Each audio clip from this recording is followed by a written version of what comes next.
Hallgat, ugyanis Ludwig van Beethoven 1800-ban ezen a teremben adott koncertet, de ne haladjunk ennyire előre, tehát az épület együttes, ez a karmelita szerzetes rendről kapta a nevet.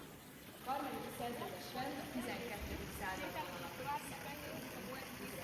területén Szent Berthold alapította, akkor volt, és Magyarországon első megvalósításra alapították a víziváros környékére.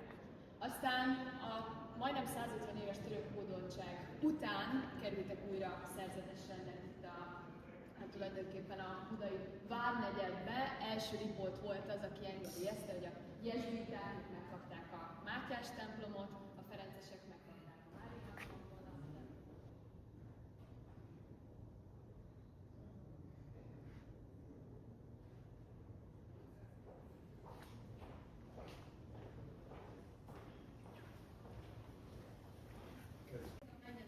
Nézzenek ki. Ki lehet menni a szélig, de egyébként felmegyünk majd itt a teraszra. Innen a látvány az még durvább.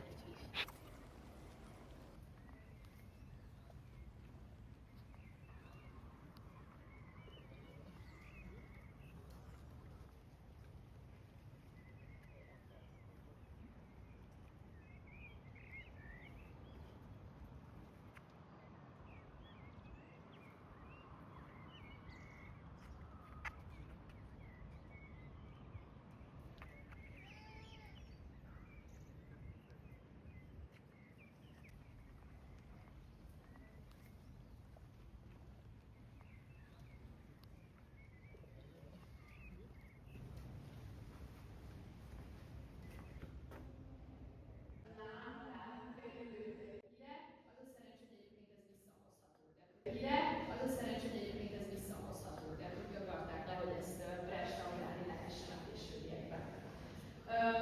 Azt akartam még mondani, hogy önök szerint a volt miniszterelnök hol ült ennél az asztalnál? Ahol a címeron. Ahol a címeron, igen, ott. Középen. Két oldalt pedig jegyzők ültek.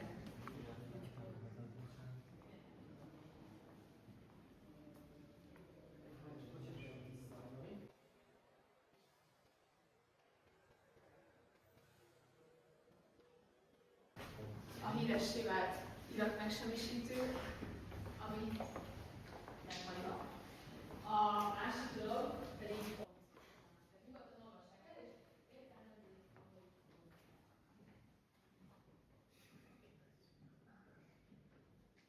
ahogy ki tudunk menni erre a teraszra.